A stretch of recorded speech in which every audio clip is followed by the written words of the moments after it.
This is the BBC. This podcast is supported by advertising outside the UK.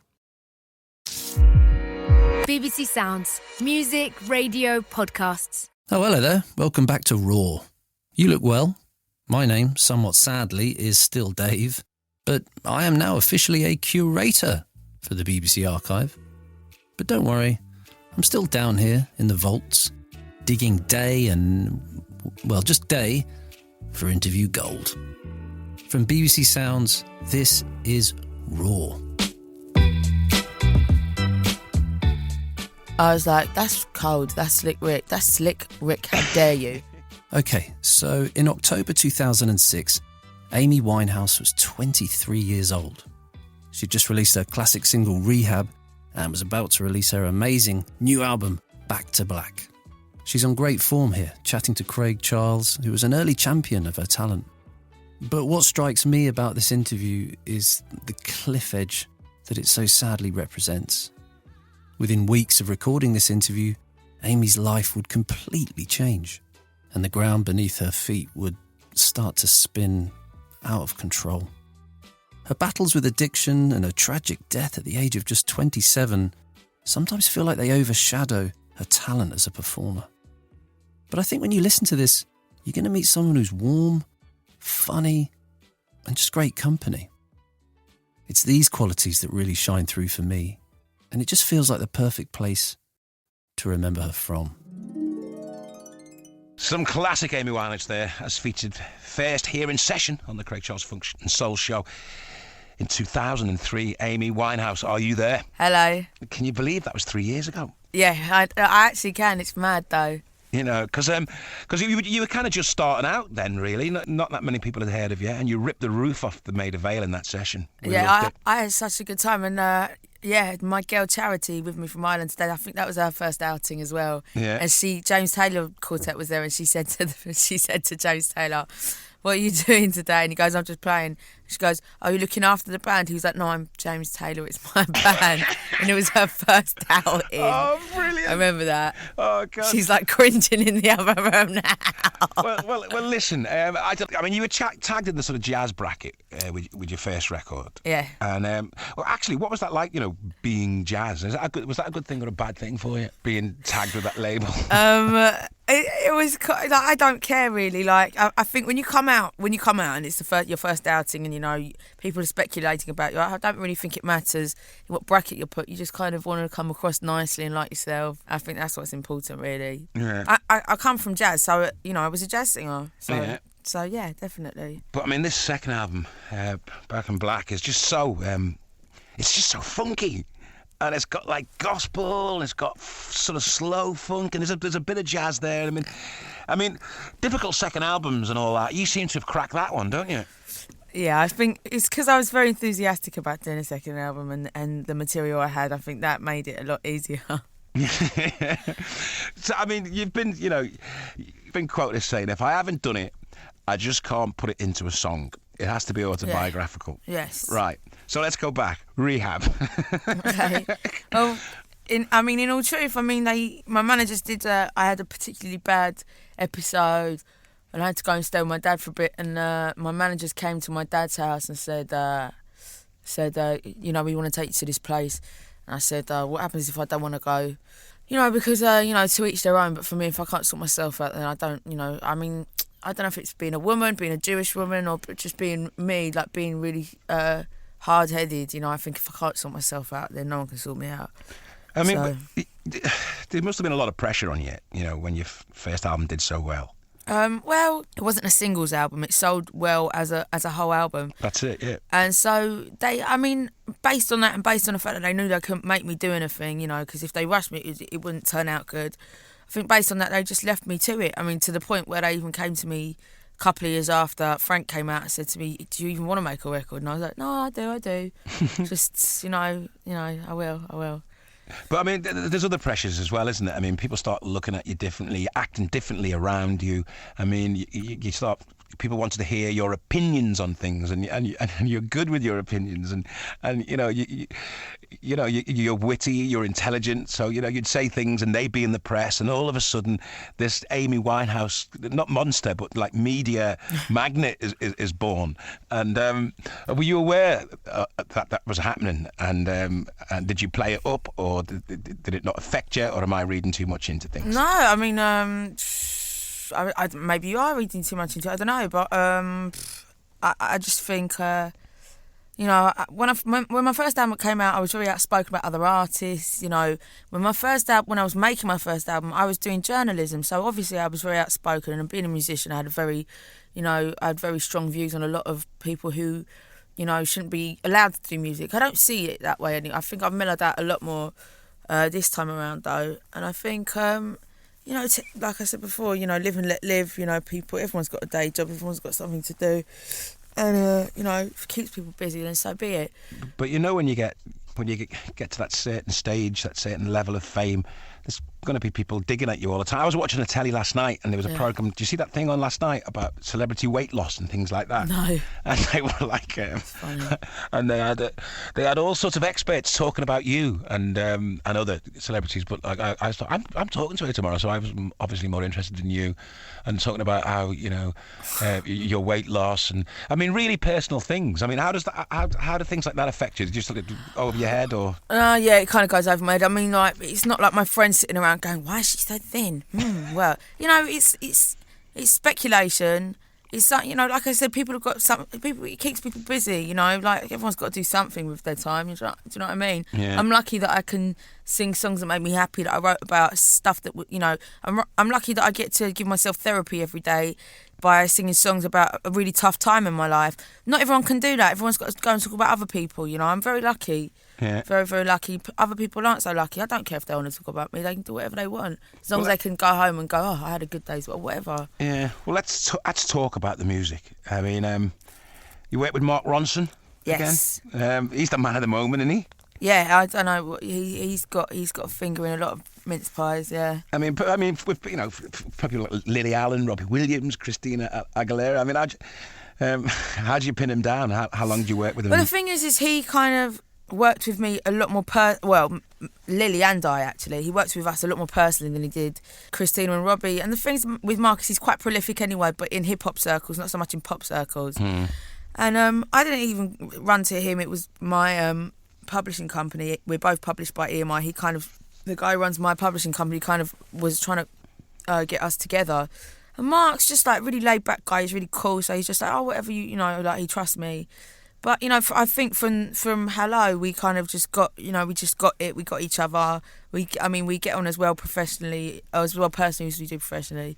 So it was just a nice little mix. And I think I know he's been working with some high profile people, but for him, with like he and I, being that he plays guitar as well and piano, and I play guitar and piano, it's a lot more hands-on, and we were a lot more prolific. We did a lot more, which isn't me trying to go, yeah, but I really worked with him. I didn't just blah blah blah. It just happens that we did do a lot more work together than the others. I mean, him and Lily get on great, but like stuff like I was with him when he got the Christina mixes, and he was listening to the finished product, just thinking, and I could see his face, just like he was like mortified. He was like, I didn't do this. Like they've obviously taken what he's done and like mixed it over a million times, and they've sent it back to him. And he wasn't happy with it. And he was just like, this isn't my stuff. He's very sweet, Mark. He's a really lovely fellow. And how important is it to you, having that sort of chemistry, not just with like the production end, but with the musicians as well that you work with?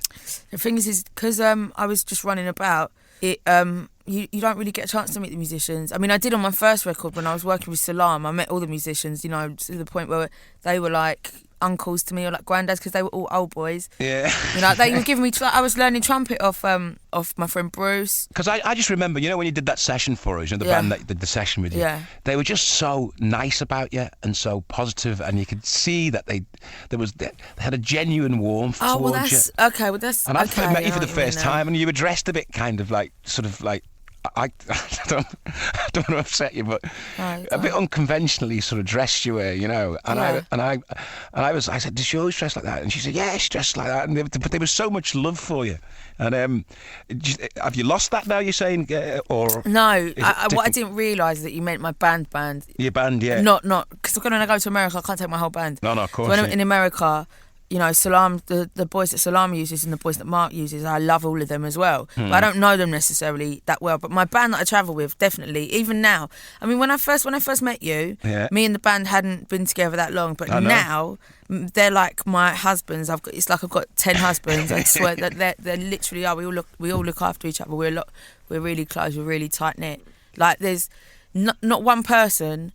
Not one outsider of the band could say anything to the band about another member of the band without it kicking off. Ever, never. Also, so loyal to a fault.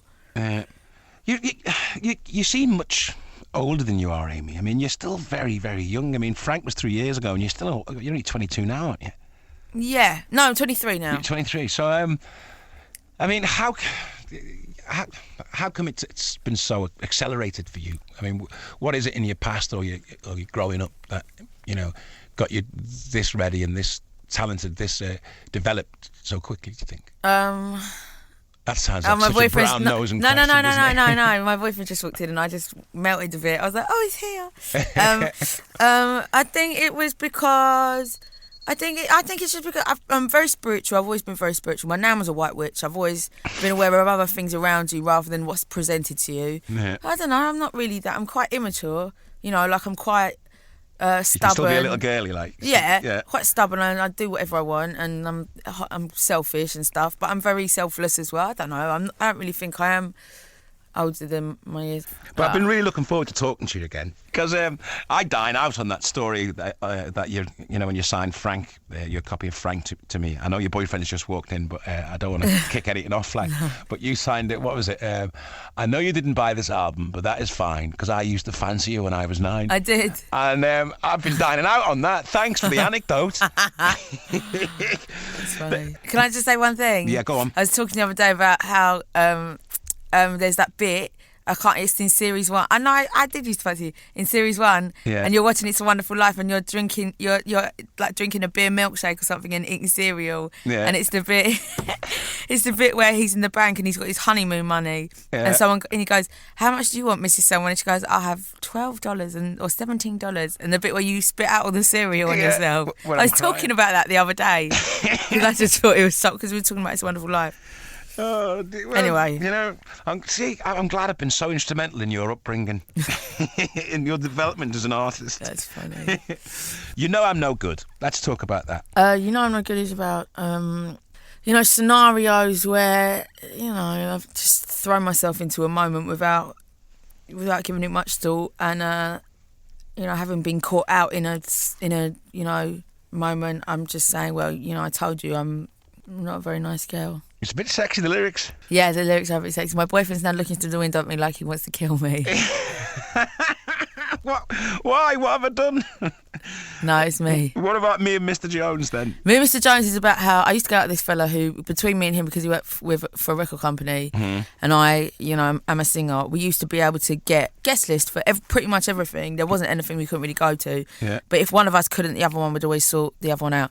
And there was one time at Jazz Cafe and Slick Rick was playing, and I wanted to go, and he didn't. He just wasn't.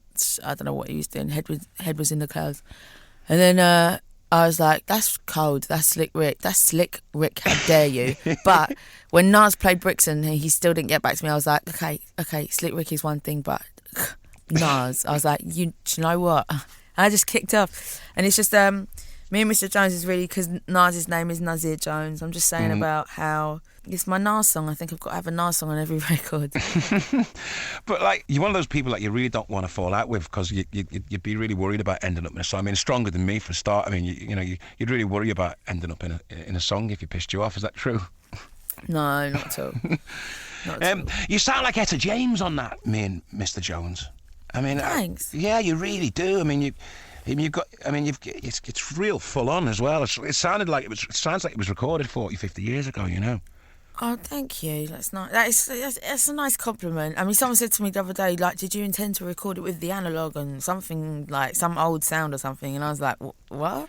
Well, I didn't even understand the question. Well, it is. I mean, it does sound like it's sort of like but I'm not saying it's retro. I'm not saying that, but it does sound as though it's been recorded then, and it's like a long lost, forgotten gem from some black soul great from the 50s or early 60s. Thanks. It's a pleasure. I'm just chatting you up. Take your point from that. That's the kind. He can probably hear you. That's the kind of no, he can hear you. That's the kind of thing I've been listening to. That's all. That's it. And I guess that's the sort of stuff we play on this show as well. That's why I was when I heard it, I was thinking, hang on a minute, Amy's been listening to my show. I was thinking, would you say you've got an unusual vocal style? Because it is quite an unusual vocal style, isn't it? I don't know. I mean, you know, to me, if someone said you sing so or you sound different, you sound unique, that's the biggest compliment anyone could ever say, rather than you're a good singer. You know, to say you sound different, it is. I wouldn't say, I stand apart, I'm so different, because I'm not a mimic, but everything I listen to I take on board. So maybe I am. But I don't know. Back to Black is my boyfriend's favourite one, actually. He always sings it, and I'm like, that's about someone else. He's like, shut up, I love this song. But he's got a song. He's just written an album about what horrible girl I am. Has he really? But I love a couple. Like, there's a few of his songs that I just can't get out of my head. Like, certain days I just can't get them out of my head, and I'll be singing them. And like it's just us singing songs about how much we hate. Amy, you sound really loved up. No, he's a lovely fella. He's too good for me, I'll tell you that. He's lovely. You sound really loved up. Wedding bells or what? I don't know, Alex. Would you do that? I don't know. We ask each other to marry. Like we're always like, "Will you marry me?" Mm-hmm. We do it every day. But we're very like. One day he goes to me, "Will you marry me?" I went, "Alex, no." And he's like, "What?" I was like, "Alex, we're like babies. What's wrong with you? I love you. Isn't that good enough?" "No." "I love you." "What?" Amy, it's been great to talk to you again. I'm glad it's going really well for you. You sound really happy and you sound in love. And keep going. I can't wait for the third album now as well. All right. And don't let them grind you down, babe. Never, ever. You too. Wow. Amy Winehouse chatting to Craig Charles in 2006. Now, coming up next on Raw, we go from the streets of North London to the streets of North Detroit. There's no in between. There's no, it's all right, it's kind of cool. It's like they love it or they hate it. From 1999 and his first ever visit to the UK, it's Eminem. Okay, thanks so much for listening. Raw was produced and presented by me, David Hyde. The assistant producer was Matthew Woodcock, the executive producer was Kieran Daly, and this is a BBC archive production for BBC Sounds. Most professional.